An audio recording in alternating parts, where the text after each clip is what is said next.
बिस्मिल्लाहिर्रहमानिर्रहीम, अस्सलाम वालेकुम। कैपिटल टॉक में खुशामदीद।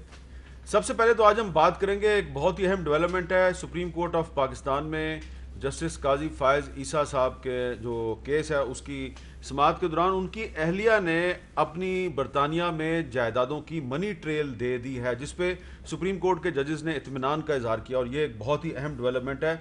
और एक और अहम मामला ये है कि इसी बेंच के एक रुकन जस्टिस मकबूल बाकर साहब ने यह कहा है कि पाकिस्तान में एहतसाब के नाम पर तबाही हो रही है। ये बड़े अहम रिमार्क्स हैं। तो इस केस का जब तक फैसला नहीं आता तो इसके मेरिट पे हम बात नहीं करेंगे। सिर्फ एक डेवलपमेंट है कि एक जज की बीवी ने सुप्रीम कोर्ट में बयान देते हुए अपनी जायदादों की तमाम मनी ट्रेल दे दी है। एक एहतसाब की मिसाल जो है वो उन्होंने कायम की है। अब हम बात करेंगे कि वज़ीर आज़म इमरान खान साहब जो हैं उन्होंने कहा है कि 18वीं तरमीम पे नज़रसानी की ज़रूरत है और चीफ मिनिस्टर डिक्टेटर बन चुका है, और एनएफसी पर भी उन्होंने नज़रसानी की बात की है। तो ये बहस जो है ये हमें किस तरफ लेके जाएगी? अगर वफाक और सूबे आमने सामने आ जाएं तो ज़ाहिरी बात है फिर डायलाग होना चाहिए, डायलाग के ज़रिए मसला हल होना चाहिए। क्या पाकिस्तान में इस वक्त डायलाग का माहौल है? क्या 18वीं तरमीम पे नज़रसानी हो सकती है?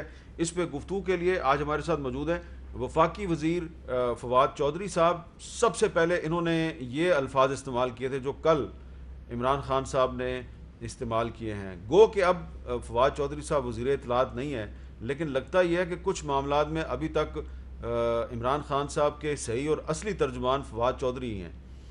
हमारे साथ मौजूद हैं जनाब सेनेटर जावेद अब्बासी साहब, जो कि मुस्लिम लीग नून के रहनुमा हैं और चेयरमैन हैं सेनेट की standing committee for law and justice के। और आज हमने दावत दी है जनाब सनाउल्लाह बलोच साहब को, जो साबिक सेनेटर हैं, साबिक एमएनए हैं और बलोचिस्तान असम्बली के मेंबर हैं, Balochistan national party mangle group के सीनियर रहनुमा हैं और एक कॉन्स्टिट्यूशनल एक्सपर्ट भी हैं। और इसके अलावा हम सिंध हुकूमत के नुमाइंदे से भी बात करेंगे। फवाद चौधरी साहब, सबसे पहले मैं आपसे बात करूंगा। एक बड़ा सीधा सा सवाल है। इमरान खान साहब ने जो अल्फाज इस्तेमाल किए हैं वो मैं पहले अपने व्यूअर्स को सुनवा देता हूँ, फिर मैं आपसे सवाल करता हूँ। कोई 18th अमेंडमेंट से इख्तिलाफ नहीं कर रहा, लेकिन 18th अमेंडमेंट में कई ऐसी चीज़ें इन्होंने जल्दी जल्दी में डाल दी हैं जिनको रिव्यू करना पड़ेगा। मसलन जहाँ तक इख्तियारात हैं वो तो पहुँच गए हैं सूबों के पास, सूबों ने नीचे बल्दियात में नहीं दिए। तो उन्होंने सारा जो चीफ मिनिस्टर है उसके पास वो पावर आ गई है जो कभी किसी डिक्टेटर के पास हो, वो पावर नीचे दे ही नहीं रहा। तो चीफ मिनिस्टर के पास वो पावर आ गई है जो किसी डिक्टेटर के पास हो और वो पावर नीचे दे ही नहीं रहा। फवाद चौधरी साहब, कुछ इसी किस्म के अल्फाज आपने भी कुछ अर्सा पहले कहे थे।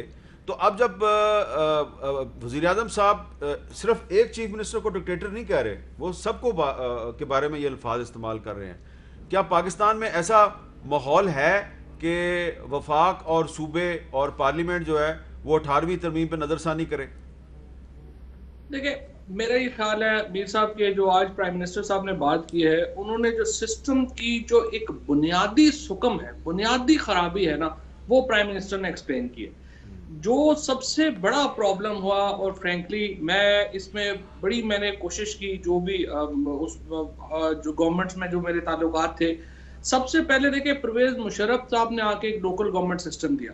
उस सिस्टम में क्या खामी थी? उन्होंने प्रोविंशियल डेवोल्यूशन डिस्ट्रिक्ट्स को कर दी, लेकिन सेंटर से डेवोल्यूशन प्रोविंसेस को नहीं की।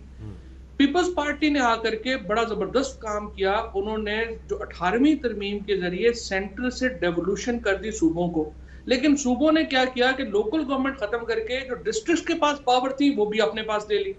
सो जो चीफ मिनिस्टर और चीफ सेक्रेटरी, ये दो ऑफिसेज जो हैं वो इतने हो गए। और मैंने इतना उस वक्त जो है प्राइम मिनिस्टर गिलानी साहब को और जरदारी साहब से रिक्वेस्ट की कि इतना जबरदस्त काम हमने कर दिया है, लोकल गवर्नमेंट सिस्टम जो मुशर्रफ साहब के दौर का था उसको रिवाइव करें ताकि डिस्ट्रिक्ट्स को पैसे जाएं, वो अपनी तरक्की कर सके। अब आर्टिकल 140A है कॉन्स्टिट्यूशन का, वो 3 चीजें मैंडेटरी करता है प्रोविंशियल गवर्नमेंट के ऊपर। वो कहते हैं आप पॉलिटिकल डेवोल्यूशन करेंगे, यानी आप इलेक्शन कराएंगे और जो आपके लोकल गवर्नमेंट के होंगे उनको आप डेवोल्यूशन करेंगे, आप एडमिनिस्ट्रेटिव डेवोल्यूशन करेंगे और आप फाइनेंशियल डेवोल्यूशन करेंगे। शहबाज शरीफ साहब ने जब पंजाब में इक़्तिदार संभाला और इधर जो पीपल्स पार्टी आई, उस वक्त के बाद से अब तक 1% जो है वो डिस्ट्रिक्ट्स में नहीं गया। अब मैं आपको थोड़ी सी जरा आप इमेजिन करिए इसका मतलब क्या। अभी इस साल 3000 अरब रुपए के करीब जो पैसा है वो सूबों में जाना है, यानी पंजाब को कोई 1500-1600 अरब रुपया मिलेगा, सिंध को 1000-1200 अरब रुपया मिलेगा, बलूचिस्तान को 150-200 अरब रुपया मिलेगा, इसी तरह से केपी को 300-400 अरब रुपया ये मिलेगा इस 30,000 अरब में से। अब इतना पैसा कौन खर्च करेगा? सिर्फ एक आदमी जो चीफ मिनिस्टर है। अब मुझे आप बताइए कि इतनी बड़ी डिक्टेटोरियल पावर जो है वो एक आदमी को दे देना कितनी बड़ी अकलमंदी, और फिर आप देखिए वो खर्च कैसे हुए। मैं सिर्फ आपको सिर्फ आखिरी बात जी, आप इस तरह करिए कि पिछले 10 सालों में जो चीफ मिनिस्टर्स के हलके हैं और अब भी जो चीफ मिनिस्टर्स के हलके हैं, आप जरा उनकी बजट स्पेंडिंग उठा के देख लें। चलें ठीक सारे एक तरफ है और चीफ मिनिस्टर्स के हलके एक तरफ है। अच्छा, अब इस पे जो सिंध हुकूमत के तर्जुमान हैं मुर्जा वहाब साहब, खुद भी एक बैरिस्टर हैं। मुर्जा वहाब साहब, आपने फवाद चौधरी साहब की बात सुनी है, इसका क्या जवाब देंगे आप? मीर साहब, पहले तो मैं फवाद चौधरी साहब को थोड़ी सी रिकॉर्ड की दुरुस्तगी के लिए जो एनएफसी का उन्होंने फॉर्मूला बताया और जो शेयर बताया जिसमें उन्होंने कहा कि 1000-1200 अरब सूबाई सिंध को मिलेंगे, मैं समझता हूँ अगर बजट दस्तावेजात फवाद साहब देख लेते तो शायद इस तरह की बात नहीं करते। बजट डॉक्यूमेंट के मुताबिक 760 अरब रुपए हैं जो कि सूबाई सिंध को एनएफसी की मद में इस साल दिया जाएगा। झगड़ा नहीं जी, 760 बिलियन फिगर है जो डॉक्यूमेंटेड है। और हमारा तो गिला इसमें भी ये है कि जो डॉक्यूमेंटेड फिगर होता है वो एक्चुअली सूबों को मिलता नहीं है। जैसे पिछले साल 850 अरब रुपए इन्होंने वादा किया था, लेकिन अभी तक 11.5 माह हो चुके हैं, हमें टोटल 553 अरब 553 बिलियन रुपीस मिले हैं। तो ये जो बार बार बड़ी बड़ी रकूम नहीं, मतलब सॉरी, बस एक लम्हा मुझे कर दीजिएगा। मुझे सिर्फ आप ये बता दें पिछले 10 सालों का एग्रीगेट मुझे बता दें आपको सिंध में कितना मिला है। यार आपको 1000 अरब रुपया मिल चुका है, कुछ तो खुदा का खौफ करे। ये आप हर वक्त क्या बात करते हैं कि हमें पैसे नहीं मिले, ये नहीं हो गया, वो नहीं हो गया। आप अपने सूबे की हालत देखें, आप बजट्स देखें जो आपको मिले हैं, आप अपने निजाम के ऊपर कोई तो इस्लाह करने की बात करें। आप क्या बात कर रहे हैं कि आपको जरा मुर्जा साहब की बात मुकम्मल हो जाने दें। अच्छा, जब इस तरह का रिएक्शन आता है ना, तो जब कोई सब्सटेंटिव आर्ग्यूमेंट नहीं होता तो इस तरह की बातें शुरू हो जाती हैं। फवाद, मैंने आपकी बात सुनी, मैंने कहीं टोका नहीं आपको। मैं तो आपको ये बता रहा हूँ कि आपने नेशनल टेलीविजन पे आके कह दिया कि इस साल सिंध को 1000 से 1200 अरब रुपए मिलेंगे, तो नेचुरली एक आम आदमी तो ये समझेगा ना कि जी सिंध गवर्नमेंट को 1000-1200 अरब मिल रहे हैं और ये कहते हैं जी पैसे नहीं हमारे पास।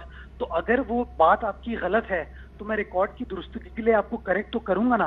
अगर आप मुझे कहते हैं पिछले साल इतने पैसे मिले हैं और एक्चुअली उतने पैसे मुझे नहीं मिलते, मुझे 234 अरब रुपए का शॉर्टफॉल होता है मेरे एनएफसी के शेयर का, तो मैं उसके ऊपर अपना प्रोटेस्ट तो रेज करूंगा ताकि रिकॉर्ड की दुरुस्तगी कर सकूं। सिर्फ मैं ये बता रहा था। अच्छा, अब मीर साहब, ये मैं सबसे इंपॉर्टेंट चीज जो समझने की है वो ये है कि जैसे ये कह दिया जाता है बार बार कि इतने पैसे आपको एनएफसी के बंद में मिल जाते हैं। मैं सिर्फ गुजारिश आपको ये करना चाहूंगा कि सूबाई सिंध का जो सैलरी का और जो पेंशन का टोटल एक्सपेंडिचर है ना, वो तकरीबन मंथली 50 अरब रुपए है। आप हिसाब लगा लें कि साल में 600 अरब रुपए तो सिर्फ तनख्वाहों की मद में और पेंशन की मद में हमें जाता है।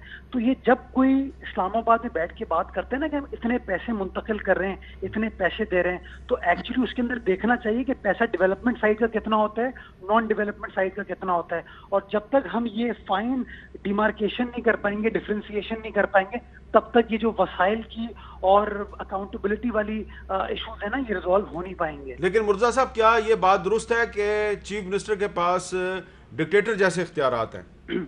मुझे बता दीजिए कौन सा ऐसा इख्तियार है जो डिक्टेटोरियल है, और मुझे बता दीजिए कि वजीर आजम और वजीर आला के इख्तियारात में क्या डिफरेंस है।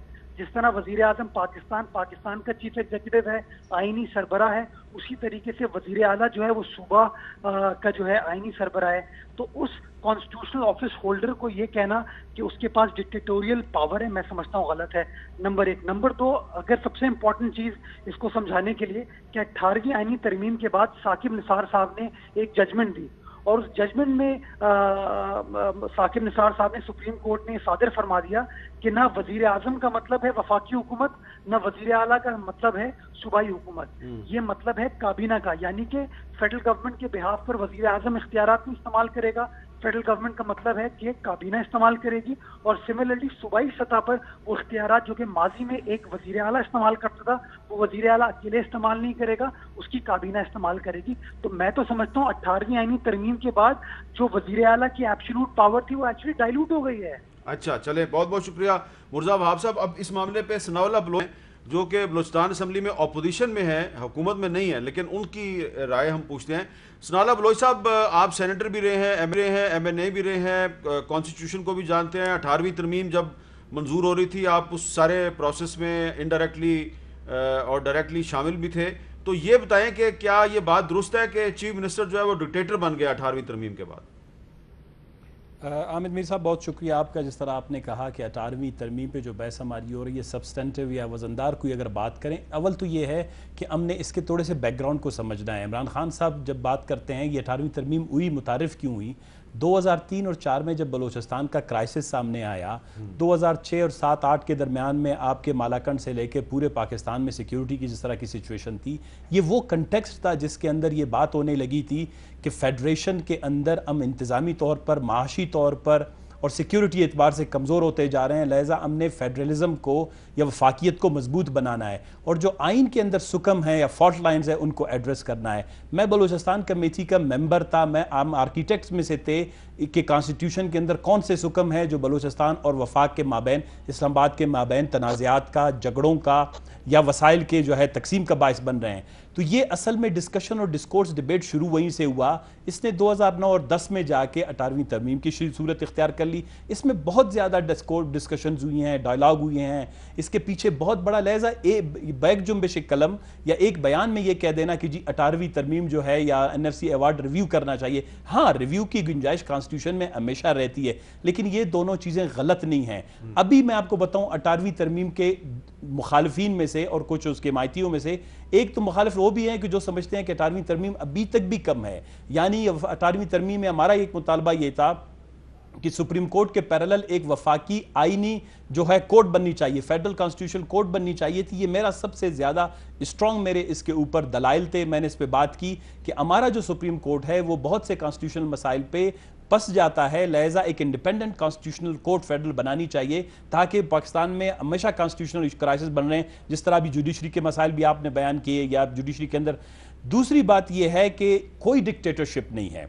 कॉन्स्टिट्यूशन होता क्या है? कॉन्स्टिट्यूशन गाइडिंग प्रिंसिपल है, ये बुनियादी उसूल तय करता है अच्छी हुक्मरानी का, अच्छी माशी पॉलिसियां देने का, अच्छे इंस्टीट्यूशंस डेवलप करने का, जमहूरी इदारों की तश्कील का, उनकी साख्त का, उनकी अय्यत का, ये गाइडिंग प्रिंसिपल होता है। ये खुद चलता नहीं है कॉन्स्टिट्यूशन। इसके बाद क्या होते हैं? इसके अंदर और भी मैकेनिक्स होते हैं। आपके पास काउंसिल ऑफ कॉमन इंटरेस्ट है, आपके पास नेशनल इकोनॉमिक काउंसिल है, फिर उसके तहत आप सूबे अगर गलत कर रहे हैं, मतलब इमरान खान साहब को ये लगा है कि कोई चीफ मिनिस्टर वो डिक्टेटर बन गया है, आपके पास inter provincial coordination commission committee है, आपके पास इंटर प्रोविंशियल क्या कहते हैं कि मिनिस्ट्री है, आपके पास council of common of interest है। मैं अभी आपको बताना चाहता हूं, मैं बिल्कुल महसूस करता हूं कि 18वीं तरमीम पे यह बहस होनी चाहिए कि 18वीं तरमीम के बेनिफिट मिले या नहीं मिले चारों सूबों को यकसा। क्या 18वीं तरमीम महाशी जो हमारा विजन था ये इकोनॉमिकली पाकिस्तान को अपलिफ्ट कर सका, मईशी तौर पर पाकिस्तान को ऊपर ले जा सका? इंतजामी तौर पर हमारे आप ये तो मान रहे हैं ना कि इस पे बहस होनी चाहिए। सर मैं अभी आमिद मीर साहब आता हूं। बहस होनी चाहिए किस बात पे कि इसका जो इम्प्लीमेंटेशन का अमल है सूबों में और वफाक में, क्योंकि हमेशा हमारे यहाँ इस तरह की हुकूमतें आती हैं, सिंध में हमेशा अलग हुकूमत है, पंजाब में अलग है, फेडरल में अलग है, प्रोविंस में मखलूत हुकूमत है, ये बलूचिस्तान में। इसमें यह बहस होनी चाहिए कि इसको ऑपरेशनल जो इसके चैलेंजेस हैं, यानी इस पे अमल दरामद पे जो चैलेंजेस है, जिस तरह मरकज से सूबों को हुआ, सूबों से जो है फर्दर इसको डाउन डिसेंट्रलाइज करके डेवोल्यूशन सूबों तक ले जाना है, उसको कहते हैं प्रोविंशियल फाइनेंस कमीशन।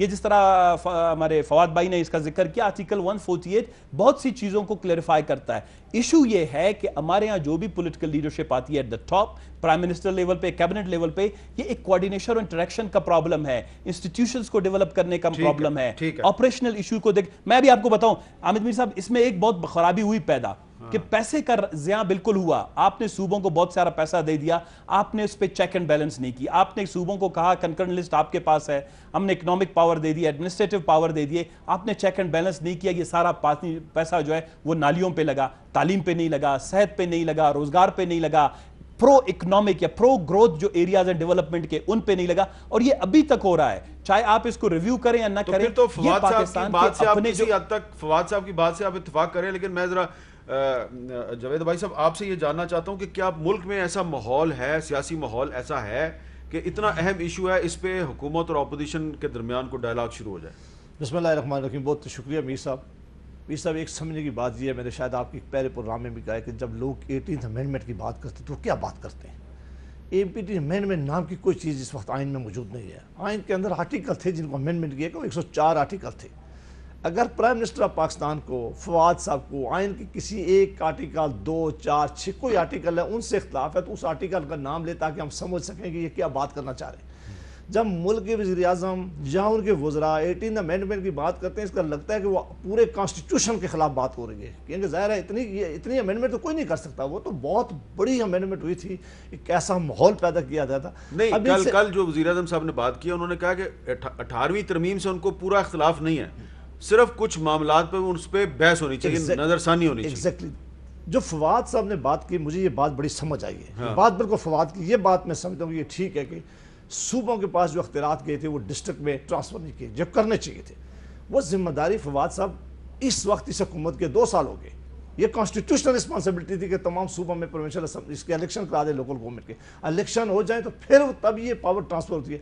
अब तक चूंकि कोई इलेक्शन कराने के लिए तैयार नहीं, और इनकी जमात ने तो बार बार ये वादा किया था, उन्होंने कहा था कि हम आते हुए फौरी तौर पर इलेक्शन करवाएंगे। जो डिस्ट्रिक्ट काउंसिल या लोकल गवर्नमेंट का सिस्टम चल रहा था वो भी इन्होंने पैक करके भिजवा दिया है। तो अब ये गिला किससे कर रहे हैं? इनके लिए कोई रुकावट नहीं है। हाँ, हर वक्त पार्लियामान के पास ये इख्तियारात है, दोनों हाउसेस के दरमियान किसी हाउस में भी ये बिल जनरेट किया जा सकता है कि कहें कि आइन की फलां आर्टिकल में बहस की जा सकती है। इसलिए पार्लियामान का ही इख्तियार है, आज नहीं तो कल पार्लियामान नहीं करनी है। पाकिस्तान में मसला क्या है कि जो सबसे ज़्यादा इनको इशू है वो ये है कि वो ये माहौल अभी तक पैदा नहीं कर सके, ये सूबों के दरमियान भी ये माहौल नहीं कर सके। कल जब मुल्क के वज़ीर आज़म साहब कराची तशरीफ ले जाते हैं, कितना अच्छा होता कि कोई भी इख्तलाफात होने के बावजूद वो कहते कि वो एक इलेक्टेड चीफ मिनिस्टर है, मैं उसको मिलूंगा, मैं उससे बुलाऊंगा, मैं सिंध के अवाम ने जिस आदमी को इलेक्ट करके भेजा है मैं उसकी इज्जत करता हूँ, उसको मैं साथ बिठाऊंगा। उसके अलावा कई और फोरम में कॉन्स्टिट्यूशन में दिए हुए, लेकिन हम सिंध को छोड़ देते हैं ना। अभी तो फवाद साहब ये सवाल पैदा होता है कि वज़ीर आज़म साहब ने कहा है कि सिंध की हुकूमत ने लॉकडाउन किया तो बाकी सूबों ने भी कर दिया और मुझसे नहीं पूछा। तो पंजाब में और खैबर पख्तूनख्वा में तो तहरीक इंसाफ की हुकूमत है, तो वहां पर प्राइम मिनिस्टर की बात क्यों नहीं सुनी गई? तो क्या इसका मतलब यह है कि अब पंजाब और खैबर पख्तूनख्वा के चीफ मिनिस्टर भी प्राइम मिनिस्टर की बात नहीं सुनते? सही। अच्छा मीर साहब, पहले तो एक मेहरबानी किया करें कि जब इस तरह का मौजू हो और स्पेशली आपके लोग बताएं मुझे कि 2 लोग हैं और फिर आगे इतने ज्यादा हो तो नहीं, वो मुर्जा वहाब साहब का अपने पॉइंट ऑफ व्यू ले लिया है, बस वो चले गए, वो कर दिया। फिर भी वैसे भी जरा सा जो है ना, दूसरी पहली बात मैं मुर्तज़ा वहाब से शुरू करना चाहता हूँ। बड़ा मुझे अफसोस होता है फ्रेंकली, आई नो मुर्तज़ा बिल्कुल वो एक ज़बरदस्त आदमी है, कॉन्स्टिट्यूशन को समझता है और बिल्कुल उनका जो पॉइंट ऑफ व्यू है वो मुझे पता है कि एग्जैक्टली जो है वो क्या है। देखिए, सबसे पहली बात तो यह है कि जो उन्होंने कहा कि सिंध को पैसे नहीं मिले, मैं आपको बताता हूँ कि पिछले जो 10-12 साल है, आपको पता है सिंध को उसमें कितना पैसा मिल चुका है। सिंध को तकरीबन 13-1400 अरब रुपया सिंध की हुकूमत जो है वो खर्च कर चुकी है। बलोचिस्तान की आबादी 65 लाख है। मैं आपको बताऊं उनका हर एमपीए को एवरेज पिछले 10 सालों में कितना पैसा मिला? एवरेज एमपीए ने 60 से 80 करोड़ रुपया जो है बलोचिस्तान में खर्च किया। अगर आप अपने अंदर अपनी गिरबान में झांकना ही नहीं चाहते, अगर आप हर बात के ऊपर ये एक पोलिटिसाइज करना चाहते हैं और बेसिक गवर्नेंस इश्यूज के ऊपर भी आपने जो है आपका ये रहेगा, तो फिर तो सफर करेंगे। सिंध में 15% रॉयल्टी इनको गैस की वो लेते हैं घोटकी के नाम के ऊपर। घोटकी जो है अगर यहाँ पे मेरिट हो और अगर यहाँ पे कोई आप समझिए कि मेरिट के ऊपर फैसले होते हो, तो घोटकी को तो आज पेरिस होना चाहिए, क्योंकि सारी गैस के ऊपर जो रॉयल्टी है सिंध घोटकी के नाम के ऊपर पैसे ले रहा है और वहां पे 1 टका खर्च नहीं हो रहा। सो ये प्रॉब्लम्स हैं। देखिए, इसको हमें रिकग्नाइज करना पड़ेगा और मुझे बहुत ही खुशी है कि कल प्राइम मिनिस्टर साहब ने इसको जो है वो पॉइंट आउट किया। इसकी तरफ जो है इसका मतलब यह है कि सब्सटेंटिव जो है वो हम आगे बढ़े हैं। सिंध के बारे में जो बात कर दी वो हमने सुन ली, लेकिन मेरा सवाल पंजाब और खैबर पख्तूनख्वा के बारे में, वहां तो आपकी हुकूमत है। नहीं, तो वहां पे भी तो यही खामी है ना। मैंने आपको क्या कहा, मैंने कहा आप 10 साल में उठाएं और चीफ मिनिस्टर्स के हलकों में स्पेंडिंग्स उठा के देखें क्या है, बाकियों को आप छोड़ दें। आप सिर्फ पिछले 2 साल की स्पेंडिंग देख लें, उस्मान बुज़दार साहब के हल्के के ऊपर क्या, बाकी पंजाब के ऊपर क्या है। आप खुद ही जब अंदाजा लगाएंगे तो आपको जो प्राइम मिनिस्टर की बात है वो बिल्कुल सही साबित हो जाएगी और आपको पता चल जाएगा कि मसला क्या। और बिल्कुल जो सना साहब ने बात की है वो बिल्कुल एक्चुअली वो बात है कि डिस्कशन तो आपने ये करनी है ना कि जो मकासद के लिए हम 18वीं तरमीम लेके आए थे वो पूरे हुए हैं या नहीं, और अगर नहीं हुए हैं तो क्यों नहीं हुए हैं, और अगर कोई खामी है तो कहां पे है, और पार्लियामेंट का फंक्शन क्या है। अलबत्ता मैं ये सना भाई की इस बात से इत्तेफाक नहीं करता कि आपको फेडरल कोर्ट चाहिए। ऑलरेडी सुप्रीम कोर्ट ने जो है ऑलमोस्ट सारी पावर्स तो पार्लियामेंट की टेक ओवर कर ली है। सो मोटो के नाम के ऊपर जिस तरीके से हमारे यहाँ फंक्शनैलिटी है इस वक्त इदारों की, पार्लियामेंट तो नॉन फंक्शनल हो गई है। और अगर आप फेडरल कोर्ट बना देंगे तो रही से ही कसर भी पूरी हो जाएगी, वो सारा फेडरल कोर्ट ही फिर तय किया करेगी कि हमने क्या करना है। ठीक है, वो आपकी बात आ गई, लेकिन इसमें ये बताएं कि ये जो बजट पेश किया है हमाद अदर साहब ने, इस बजट तकरीर का जो पेज 15 है उस पर कहा गया कि हम एनएफसी पे भी नजरसानी करेंगे, और ये बात प्राइम मिनिस्टर ने भी की है। तो एनएफसी पे नजरसानी की जरूरत क्यों है? देखें एनएफसी में क्या है, इस साल जिस तरह मैंने आपको कहा कि टोटल देखें, सबसे सिंपल फिगर आप अपने सामने रखें, 8,000 अरब रुपए आपकी आमदनी है, इनमें से 2100-2200 अरब रुपया आपने देना है कर्जों की सूद की अदायगी में, 3,000 अरब रुपया आपने सूबों को दे देना है, 5,000 अरब रुपया तो आपका यहाँ पे खत्म हो गया, 1,800 अरब रुपया आपने देना है डिफेंस बजट को। तो आप अंदाजा लगाएं कि जो फेडरल गवर्नमेंट के खराजात हैं वो डाल के -600 अरब से आप अपनी गवर्नमेंट शुरू करते हैं। अब यहाँ पे जो भी गवर्नमेंट करेगी उसने सिर्फ ये हिसाब लगाना होता है, बजट सिर्फ ये है कि अगले साल आपने कर्जा कितना लेना है, और कोई बजट है ही नहीं। बजट की टोटल हमारी रिड्यूस हो गई है ये। अब आप देखें यहाँ पे फेडरल हुकूमत प्रोविंशियल कौन कौन सी चीजें दे रही है। डिफेंस जो है वो 4 सूबों का है, तो उसमें जो प्रोविंसेस हैं उनको हिस्सा डालना चाहिए। कर्जे जो लिए हैं वो सारे पूरे पाकिस्तान के कर्जे हैं, वो खर्च हो रहे हैं। मसलन आपने जो 300 अरब रुपया ले लिया, 300 अरब डॉलर के जो आपने ऑरेंज ट्रेन बना दी लाहौर में, कर्जा तो जो वो कराची वाला भी दे रहा है, लाहौर वाला भी दे रहा है, इस्लामाबाद वाला भी दे रहा है। तो प्रोविंसेस को हिस्सा डालना चाहिए जो कर्जे हम दे रहे हैं उसमें। इसी तरीके से जो मेगा प्रोजेक्ट्स है, जैसे दयामार भाषा डैम बन रहा है, सारे सूबों को उसका फायदा है, तो उनको हिस्सा डालना चाहिए। अच्छा, ये 3 अमेंडमेंट्स हैं जो एनएफसी अवार्ड में चाहिए। अच्छा, अब इस पे सनाउल्लाह बलोच साहब, एनएफसी अवार्ड पे नजरसानी की जो बात है, क्या ये जायज़ नहीं है? आमिर मीर साहब, फवाद मेरे बड़े अच्छे दोस्त हैं भाई। सिर्फ थोड़ी सी उनकी तस्हीह के लिए, बलूचिस्तान की आबादी 65 लाख नहीं, बलूचिस्तान की आबादी 1 करोड़ 22 लाख से ज़्यादा है, ये 2017 के सेंसस के मुताबिक। और दूसरी बात यह है कि बलूचिस्तान में MPAs को फ़ंड, बिल्कुल इसमें बात में शक नहीं है, मैं 65 करोड़ नहीं कह सकता, अलबत्ता MPAs को फ़ंड्स मिलते थे इससे पहले, क्योंकि NFC के हवाले से बलूचिस्तान को बहुत ज़्यादा पैसा मिला। ये जो मैं बार बार कह रहा था कि बिल्कुल इस पे डिस्कशन होनी चाहिए कि जो 18वीं तरमीम NFC से पैसा आ रहा है उसका फोकस कैसे होना चाहिए, ये प्रोविंसेस के माबैन, सेंटर के माबैन होना चाहिए। रही बात आमिद मीर साहब, NFC का जो आर्टिकल 160 है ये रिव्यू हो ही नहीं सकता। देखें, कॉन्स्टिट्यूशन में चीज़ें अमेंड हो जाती हैं, लेकिन अगर आपके पास अमेंडमेंट के लिए वो अक्सरियत हासिल है अगर आपको असम्बली में, तो फवाद भाई इस वक्त सूरत हाल जानते हैं कि PTI के पास या किसी भी जमात के पास ऐसी अददी अक्सरियत नहीं है। आप यकीनन अनकॉन्स्टिट्यूशनली या कोई गैर आइनी तौर पर तो इसको रिव्यू नहीं कर सकते। और फिर बलूचिस्तान जैसे सूबे का जो शेयर है वो कॉन्स्टिट्यूशन के आर्टिकल ये जो 160 का सब सेक्शन 2 और 3 उसके तहत बलूचिस्तान का शेयर प्रोटेक्टेड है कि बलूचिस्तान को हमेशा कम मिला है। और हाँ, जब ये NFC पे बातचीत शुरू करेंगे, यहाँ पर भी 2 राय हैं। एक वो हैं लोग जो हमायती हैं कॉन्स्टिट्यूशन NFC अवार्ड के, जिस तरह फवाद साहब हैं, वो एक तबका फ़िक्र को, एक बयानिए को जो है वो रिप्रेजेंट करते हैं कि जी फेडरल गवर्नमेंट के अखराजात जो हैं वो पूरे नहीं हो रहे, लिहाजा सूबों के अखराजात कम करके फेडरल गवर्नमेंट को दिए जाएँ। एक बयानिया हमारा है जो हम जो बलूचिस्तान से या दूसरे सूबों से के लोग हैं, वो ये है कि NFC से अभी भी हम कहते हैं कि आपने हमें कम मिल रहा है और उस पर हम डिस्कशन के लिए तैयार हैं। ये चीज़ें ओपन होनी चाहिए। पाकिस्तान में कॉन्स्टिट्यूशनल मैटर्स पे डिस्कशन और डिबेट होने चाहिए। ऐसे फोरम, CCI आपके पास फोरम है, अनफॉर्चुनेटली इस पे बात नहीं होती। पार्लियामेंट के अंदर लड़ाई झगड़े बहुत ज़्यादा होते हैं, सब्सटेंटिव, बहुत ही ज़बरदस्त किस्म की, बाहसर किस्म की, बामाने किस्म की बहस व मुबासे नहीं होते हैं। हमने बलूचिस्तान असम्बली में इनिशिएट किया, मैंने नेशनल फाइनेंस कमीशन पे गुज़िश्ता 1.5 साल पहले एक तकरीर की जो 1.5 से 2 घंटे की, और उसमें ये सारी चीज़ें हमने बयान की। 18वीं तरमीम पे हमने बात की है। बलूचिस्तान की प्रोविंशियल असम्बली 2 साल से बड़ी इफेक्टिवली CPEC पे हमने बात की है। हम आपको दावत देते हैं, आप बलूचिस्तान आएँ, आप आएँ, हम डिस्कशन और डिबेट के लिए तैयार हैं। आप अपने बयानिए के लिए दलाइल दें, हम अपने बयानी के लिए दलाइल देंगे। यहाँ पर बयानी सनाउल्लाह बलोच साहब, आप ये कह रहे हैं फवाद चौधरी साहब को और जावेद अब्बासी साहब को कि आप बलूचिस्तान असम्बली में आए और 18वीं तरमीम पे और NFC पे इनके साथ बातचीत करें? हमारा बयानिया सुने, बिल्कुल जो बयानिया है वो अपना बयानिया पेश करें दलील के साथ, हम अपना। तो जरूरी नहीं कि बहस और मुबासा होगा तो फवाद चौधरी साहब की बात ही मानी जाएगी। ठीक है। जब आप चीजें खोलते हैं, एक बात आपको नोट कर लेना चाहिए, कॉन्स्टिट्यूशन को जब आप अनफोल्ड करते हैं, खोलते हैं, तो आपको ज़हनी तौर पर तैयार रखना चाहिए। हम इस ख्वारी में रहें, फवाद भाई साहब उस वक्त मुशर्रफ साहब के साथ थे, उनके कैबिनेट में थे, मैं उस वक्त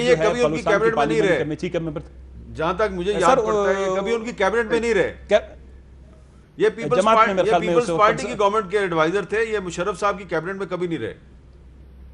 कभी मतलब जब वो 2003 और 4 में जब हमारी इंटरेक्शन फवाद साहब के साथ फवाद साहब याद है कि वो एक मिनट फवाद साहब आप खुद वजाहत कर दें, हो सकता है मैं गलत कह रहा हूं, आप बता दें।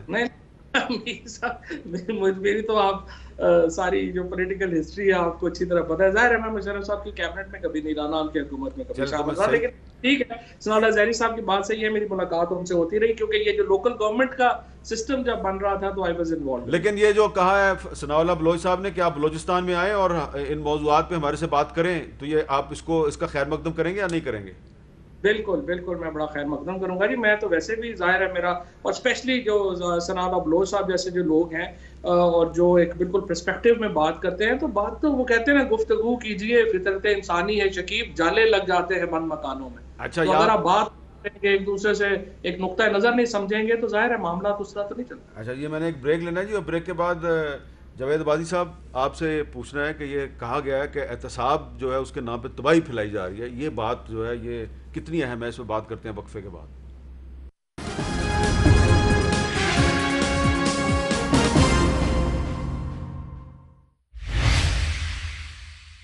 अबादी साहब, सुप्रीम कोर्ट के एक मोअज़्ज़ज़ जज साहब ने रिमार्क्स दिए हैं कि मुल्क में एहतसाब के नाम पर तबाही फैलाई जा रही है, तो क्या इस वक्त पाकिस्तान में सिर्फ 18वीं तरमीम पर और NFC पर डिबेट होनी चाहिए, एहतसाब पर डिबेट नहीं होनी चाहिए? मीर साहब, इस सवाल के जवाब से पहले मैं सिर्फ एक जुमला कह दूं कि NFC अवार्ड जो है इसके लिए कोई कॉन्स्टिट्यूशनल रुकावट नहीं है।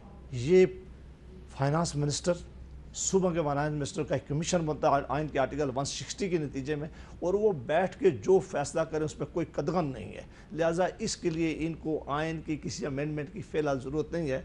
आइन की एक आर्टिकल ज़रूर है 160A की 3A, जिसमें उन्होंने कहा था कि जो सूबों को एक दफ़ा अवार्ड मिल जाएगा, जो शेयर मिल जाएगा, उसमें आप कमी नहीं कर सकते। वो एक, उसके अलावा कहीं कोई रुकावट इनके लिए नहीं है। ठीक है। अब एक फवाद साहब से रिक्वेस्ट कर लें कि अभी जो इन्होंने कमीशन बनाया है वो अनकॉन्स्टिट्यूशनल है, वो आईनी नहीं है, इसलिए वो मीटिंग नहीं कर सकता। NFC क्योंकि एडवाइजर टू प्राइम मिनिस्टर जो फाइनेंस के हैं वो उसको नहीं कर सकते, वो उसके चेयरमैन बन नहीं सकते। उसके लिए जो भी होगा या फाइनेंस मिनिस्टर होगा, प्राइम मिनिस्टर पाकिस्तान खुद फाइनेंस मिनिस्टर है, उनकी सरबराही में बनाएं ताकि वो अपना काम शुरू कर सके। लेकिन एडवाइज़र की कोई प्रोविज़न आइन के आर्टिकल में मौजूद नहीं है, स्पेशली आइन के आर्टिकल 160 में। लिहाजा वो जो इन्होंने अभी ये नोटिफिकेशन किया है प्रेसिडेंट से, जिसने भी करवाया, वो हमारी नज़र में कॉन्स्टिट्यूशन के मुताबिक नहीं है।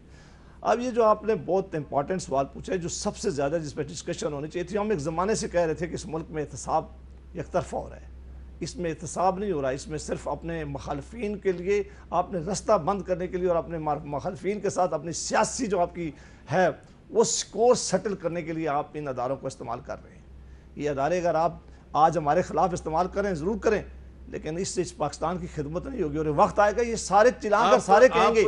आप इसको सिर्फ अपने हवाले से क्यों देखें? मैं अपने इसको कलेक्टिव पर्सपेक्टिव में क्यों नहीं देखें? मैं अपने से मुराद में ये इस मुल्क की हिस्ट्री रही है, और हम सब कहीं ना कहीं रिस्पॉन्सिबल इसके साथ रहे हैं कि जब भी, क्योंकि फवाद चौधरी साहब जो इस वक्त हमारी डिबेट में शामिल हैं, वो खुद नैब के बारे में बड़े बयान देते रहे हैं, और चूँकि फवाद साहब को आइन का और कानून का भी पता है, इसकी सब ऐसी हिस्ट्री भी रही है कि इसको हमेशा हुकूमतें हैं जो टूल इस्तेमाल कर रही हैं अपने मुखालफिन के साथ स्कोर सेटल करने में, और सबसे ज़्यादा अभी हुआ है। अभी देखें ये इसका स्कोप जो बढ़ गया है, अब ये जुडिशरी की तरफ भी जा रहा है, अब ये और तरफ भी जाएगा। अब ये फवाद साहब आज तो ये हुकूमत में है, कल इनकी तरफ भी जाएगा। हम ये कहते थे कि एहतसाब होना चाहिए, आज सोसाइटी में एहतसाब की ज़रूरत है, एक इंडिपेंडेंट कमीशन की बहुत ज़रूरत है, लेकिन अगर एहतसाब हो तो फिर सबका हो, ठीक है, वो एक किसी खास जमात का, किसी एक अपोजिशन का ना होना चाहिए। अगर आज पाकिस्तान के अंदर एहतसाब सबका होता और फ्री फेयर होता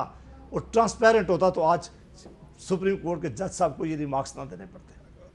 फवाद साहब, ये जो सुप्रीम कोर्ट के जज साहब के रिमार्क्स हैं कि एहतसाब के नाम पे तबाही हो रही है, इस पे आप क्या कहेंगे? देखिए जी, पहली 2-3 बातें हैं। पहली बात तो ये है कि एहतसाब का जो मौजूदा निज़ाम है, इसमें किसी को कोई शुबा नहीं है कि ये 1997 में नवाज शरीफ साहब ने कंसीव किया था और उसके बाद ये वन वे और अदर जो है ये चलता आ रहा है। अब सवाल ये है कि सबसे बड़ी प्रॉब्लम ये है ना कि अब जावेद अब्बासी साहब ने भी देखें 1 घंटा तकरीर तो कर दी है एहतसाब के निज़ाम के ऊपर। आप इतना साल आप इक़्तिदार में रहे, आपने नहीं ठीक किया। अभी जो सारा सेटअप है अकाउंटेबिलिटी का वो इनका अपना बनाया हुआ है। चेयरमैन से लेके चपड़ासी तक हर अपॉइंटमेंट जो है वो इनकी अपनी की हुई है। और अब भी आप देखें ये बात रोज टीवी पे आके करते हैं। आप इनसे ये पूछें कि आपका ड्राफ्ट किधर है जो आप इस निजाम की जगह अपना निजाम लाना चाहते हैं। आप बताइए कि आपकी अपनी सजेशंस क्या है। ये तो नहीं हो सकता कि अकाउंटेबिलिटी हो ही ना और आप कहें कि नहीं यहाँ पे कोई जरूरत ही नहीं है। जरूरत तो है। अब लोगों का इस पे जो मायूसी है वो उसके मुख्तलिफ एंगल हैं। जावेद अब्बासी साहब का या उनका तो होगा कि ये हो रहा है। हमारी मायूसी ये है फ्रेंकली कि जो क्लियर कट केसेस हैं नवाज शरीफ साहब के ऊपर, मरियम के ऊपर, शहबाज शरीफ साहब के ऊपर, बाकी लोगों के ऊपर, वो कंक्लूड ही नहीं हुए। जो केसेस खत्म होने चाहिए उसके बजाय रोजाना हम देखते हैं कि नया केस आ जाता है, उसमें फिर फलाना हो गया, फिर फलाना हो गया। लोग तो आपकी राय जो है वो अपनी जगह, उसकी एक अहमियत है। आज चेयरमैन नैब जो है वो प्रेसिडेंट आरिफ अलवी साहब को मिलने गए तो प्रेसिडेंट साहब ने तो उनकी कारकर्दगी पर बड़े इत्मीनान का इजहार किया। नहीं, वैसे फ्रैंकली जावेद इकबाल साहब जब से आए हैं उन्होंने अपना जो एहतसाब का इदारा जो बिल्कुल था उसको उन्होंने तगड़ा तो किया है, लेकिन ये कोई आइडियल तो नहीं है। और फ्रैंकली इसके निज़ाम में बहुत ज़्यादा जो है वो ज़रूरत है बेहतरी की। लेकिन इसमें पीपल्स पार्टी ने फॉर एग्जांपल सेनेट से एक लॉ पास कराया था, हमने एक ऑर्डिनेंस जारी किया था। PMLN को और पीपल्स पार्टी को चाहिए, क्योंकि अभी भी सबसे ज्यादा बात तो ये करते हैं कि अपनी वो ड्राफ्ट लेके आए और किसी के सामने नहीं, मीडिया के सामने लेके आए कि हम ये अमेंडमेंट चाहते हैं, ये निज़ाम होना चाहिए और एक ऐसा सिस्टम हो जिसके ऊपर हुकूमत और अपोजिशन कोई जो है उंगली ना उठा सके।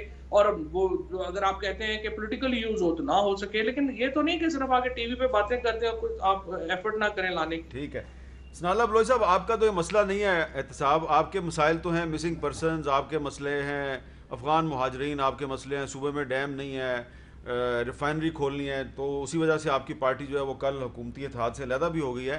तो आपको क्या लग रहा है कि बलूचिस्तान में भी कोई अकाउंटेबिलिटी एक बड़ा इशू है या नहीं है? बहुत बड़ा इशू है अहमद मीर साहब। अकाउंटेबिलिटी ओवरऑल इस कंट्री का मसला है। आज जिस मुल्क में जो ईजानी कैफियत है, माशी अदम इस्तेकाम है, गुर्बत बढ़ रही है, इदारे जो तबाही और जवाल की तरफ जा रहे हैं, इसका सबका लिंक बराह रास्त अकाउंटेबिलिटी, ट्रांसपेरेंसी और जस्टिस के साथ है। अब प्रॉब्लम यह है कि आपने बड़ा अच्छा मौजू छेड़ा है। हमारे बलूचिस्तान के तो बिल्कुल ऐसे देरीना मसाइल हैं जिस पे आपने कल भी बात की। मैं अकाउंटेबिलिटी पे आता हूँ। बलूचिस्तान में करप्शन के हवाले से गुज़िश्ता 15-20 सालों में इंतहा दर्जे की करप्शन हुई है, क्योंकि जब पैसा ज़्यादा आया 18th अमेंडमेंट के बाद, मैं यही कह रहा हूँ कि जो ऑब्जेक्टिव थे एजुकेशन के हवाले से, हेल्थ के हवाले से, एम्प्लॉयमेंट के हवाले से, ग्रोथ के हवाले से, वो अचीव नहीं हो सके, हासिल नहीं हो सके। तो इस वक्त जो हमारा एहतसाब के ऑब्जेक्टिव्स हैं, मकासद हैं वफाक की सतह पर या पाकिस्तान की सतह पर, वो ज़्यादा जो है शफाफियत के नहीं, वो ज़्यादा सियासियात के हैं। वो एहतसाब की आड़ में कुछ सियासी मकासद अगर जब हासिल करना चाहें इदारे, तो फिर उसके बाद में ये से इदारे बड़े कमज़ोर पड़ जाते हैं। इनकी लेजिटिमेसी या इनकी जायज़ियत जिसको कहते हैं, उर्दू में लफ्ज़ इस्तेमाल होता है इसके लिए, जो पॉलिटिकल इंस्टीट्यूशनल लेजिटिमेसी है, इदारती जायज़ियत, इनका जो है वो कमज़ोर पड़ जाता है। मैं अब भी कहता हूँ कि अकाउंटेबिलिटी, और बल्कि जब 18वीं तरमीम में एक जो क्रिटिक्स थे 18वीं तरमीम के, जो 18वीं तरमीम से भी खुश नहीं हैं, उन्होंने जो मुस्बत के, वो 18वीं तरमीम को ज़्यादा मजबूत देखना चाहते थे। वो चाहते थे कि इंडिपेंडेंट अकाउंटेबिलिटी कमीशन बननी चाहिए। ये जो एहतसाब का हमारा इदारा है ये बड़ा कमज़ोर है। तो मैं अभी भी समझता हूँ कि अकाउंटेबिलिटी के हवाले से जो कमीशन बननी चाहिए उस पर दोबारा बहस हो। इसके कॉन्स्टिट्यूशनल और भी इसको जिस तरीके से एम्पावर किया जा सकता है, इससे जो पॉलिटिकल एलिमेंट है, यानी सियासी मकासद हासिल करने के जो इसको इस्तेमाल किया जाता है इस इदारे को, ये किस तरीके से कम किए जाए और ख़त्म किए जा सकें, ताकि पाकिस्तान भी बाकी ममालिक की तरह, जहाँ पर बिल्कुल ट्रांसपेरेंसी है, करप्शन की कमी है, करप्शन ने पाकिस्तान की जड़ें तबाह कर दी हैं। ये बात आप दुरुस्त कह रहे हैं, लेकिन हमारी अभी तक जितनी भी गुफ्तगू हुई है इसमें ऐसे लग रहा है कि कोरोना जो है वो पाकिस्तान में ख़त्म हो गया है, उसका हमने अभी तक जिक्र ही नहीं किया। हालांकि कराची में भी लॉकडाउन शुरू हो गया, लाहौर में भी लॉकडाउन शुरू हो गया, और इस पर अब फवाद साहब से और बाकी जो हमारे मेहमान हैं उनसे आखिर में थोड़ी सी बात कर लें, लेकिन एक वक्फे के बाद।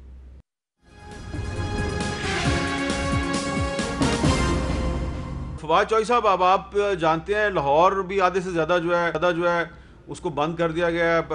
आज कराची में भी बहुत से इलाके बंद हो गए हैं, हैदराबाद को भी किया जा रहा है, बाकी भी पंजाब के खैबर पख्तूनख्वा के बहुत से शहरों में ये सूरत हाल है। तो क्या ये वक्त आ नहीं गया कि हम एक मजमूई फैसला करें, कलेक्टिव डिसीजन करें और कुछ दिन के लिए 10-15 दिन के लिए वापस चले जाएं लॉकडाउन की तरफ? देखिए मीर साहब, बात यह है कि इस पे बहुत बहस हो चुकी है पाकिस्तान में और बहुत बहस हो रही है। हम तो फ्रैंकली सिंगल पार्टी सिस्टम में तो है नहीं कि जिसमें एक ही राय हो और दूसरी राय ना हो, और इसी तरह से ना ही हम डिक्टेटरशिप हैं। जाहिर है यहाँ पे इतनी पॉलिटिकल ओपिनियंस हैं और लोग अपनी अपनी पॉलिटिकल ओपिनियंस के मुताबिक जो है वो अपनी राय का इजहार करते हैं। लेकिन इस बात के ऊपर कि मुकम्मल लॉकडाउन होना चाहिए, फ्रैंकली बड़ी डिवीजन है। हमारी जो सैलरीड क्लास है वो तो कह रही है कि लॉकडाउन कर दें, हम 10-15 दिन घर में रह लेंगे। लेकिन जो लोग जिनका रोजाना का मसला है, जो दुकानदार हैं, जो दिहाड़ीदार तबका है, जिन्होंने रोजाना कारोबार करना है तो खाना है, उनके लिए ये फैसला आसान नहीं है।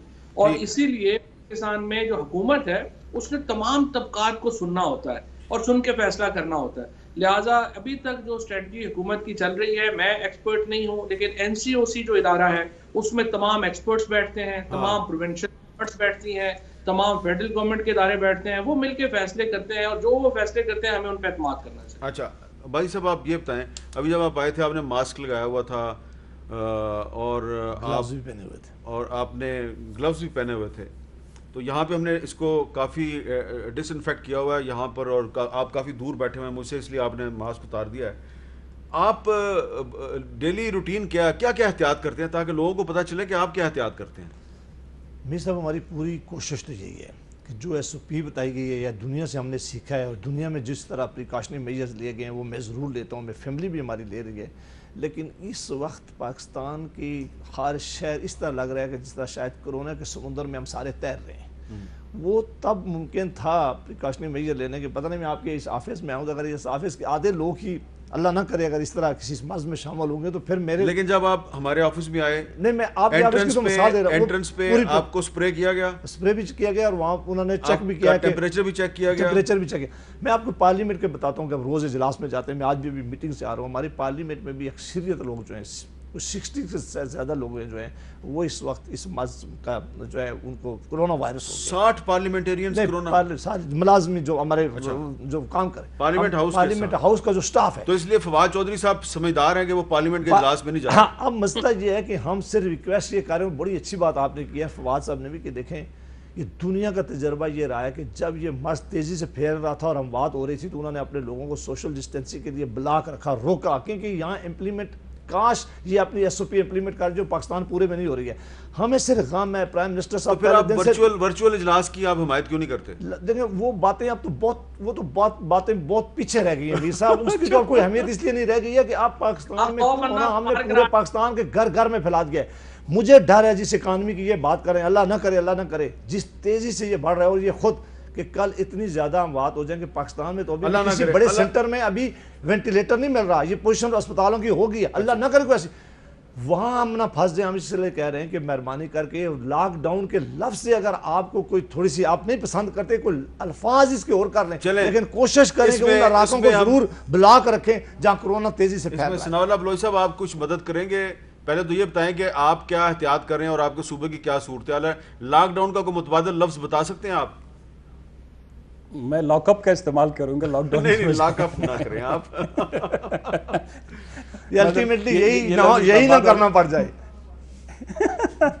हामिद मीर साहब देखें, इस वक्त जो एहतियाती तदाबीर है, जब कोरोना या मुल्क में आ रहा था, बलूचिस्तान असम्बली वाहिद असम्बली है जहाँ सबसे पहले हमने एडजर्नमेंट मोशन पेश किया, उस वक्त पाकिस्तान में कोरोना दाखिल ही नहीं हुआ था। हमने ये सारे मसाइल उस वक्त बयान किए। मैं अभी भी कहता हूँ कि यह वफाकी हुकूमत की कोताही और कमज़ोरी के सबब एक नेशनल स्ट्रेटजी जो एक कौमी हिकमत अमली नहीं बना सके, उस वक्त अगर सारे चीफ मिनिस्टर को बुला लिया जाता, उस वक्त एक हिकमत अमली बनती। लोग ज़हनी तौर पर बड़े तैयार थे, खौफ भी था, लोग एहतियाती तदाबीर भी अपनाना चाहते थे। हमने बड़े वो क्या कहते हैं पार्शली किस्तों में हमने लॉकडाउन किया, किस्तों में हमने शहर बंद किए। फिर नेशनल लीडरशिप का जो मैसेजिंग है यानी उनका पैगाम है वो हर किसी का अलग था, हर का अलग था। इसकी वजह से लोग अब लॉकडाउन पे भी एतबार नहीं करते। ये जो आपने जावेद साहब ने बड़ी खूबसूरत बात की कि अब ये जब क्या कहते हैं समंदर में कोरोना के हम सब तैर रहे हैं, हाँ एक बात है कि अभी भी अगर नेशनल लीडरशिप इस पे बैठती है और अपने वसाइल, अपने मसाइल और एक हिकमत अमली पे बात करते हैं, तो इम्कानात हैं कि हम अपने अमवात कम करें, कोरोना से नुकसानात को कम कर सकें। आप रोक नहीं सकते, लेकिन बदकिस्मती से अभी भी यही आप देख रहे हैं कि प्राइम मिनिस्टर चीफ मिनिस्टर के साथ नहीं बैठता, अलाइज के साथ नहीं बैठता, कंसल्टेशन, कोऑर्डिनेशन, कोऑपरेशन, ये 5-6 चीज़ें जो एक मखलूत हुकूमत में ज़रूरी होती हैं, कमज़ोर हुकूमतों में ज़रूरी होती हैं, ये सारी चीज़ें मिसिंग है। फवाद साहब ये बताएं कि वो कौन सा एक ऐसा अहम मशवरा है जिस पर आप अमल दरामद कर रहे हैं, वो कौन सी एक ऐसी अहम एहतियात है जिस पर आप अमल दरामद कर रहे हैं, लेकिन जब आप बाहर निकलते हैं तो आप देखते हैं कि लोग उस पर अमल दरामद नहीं कर रहे। वो आखिर में ज़रा एक पैगाम तो दे देना। तीन ही चीजें हैं। अगर आप अपनी जिंदगी से प्यार करते हैं, हाथों को बार बार धोएं अगर आप जिंदगी से हाथ नहीं धोना चाहते। दूसरी बात यह है कि मास्क पहने और 8 फुट का फासला रखें। ये मिनिमम एहतियातें हैं 3 जो अगर आपने बाहर निकलना है तो आपने करनी है। और सबसे अच्छी एहतियात यह है कि घर में रहें और गैर ज़रूरी मुलाकातें ना करें। लेकिन बिल्कुल ज़िंदगी रुक भी नहीं सकती, मसला ये है कि जाना भी पड़ता है, और अगर आपने जाना है तो फिर ये एहतियात ज़रूर करें, लोगों से थोड़ा फासला रखें, हाथ धोएं और मास्क पहनें। बहुत अच्छा आपने आखिर में कंक्लूड कर दिया। इसमें मैं यहीं पे आपका शुक्रिया अदा करता हूँ। सनाउल्लाह बलोच साहब आपका भी शुक्रिया, और जवेद आपका भी बहुत बहुत शुक्रिया। और फवाद चौधरी साहब की जो बात है इस पर ज़रा गौर कीजिए। वो कह रहे हैं कि ज़्यादा वक्त घर पे गुजारें और गैर ज़रूरी तौर पे घर से बाहर ना निकलें और गैर ज़रूरी मुलाकातें भी ना करें। अब ये गैर ज़रूरी मुलाकातें क्या हैं, इस पर आप खुद गौर करें, आपको जवाब मिल जाएगा। इजाज़त दीजिए, अल्लाह हाफ़िज़।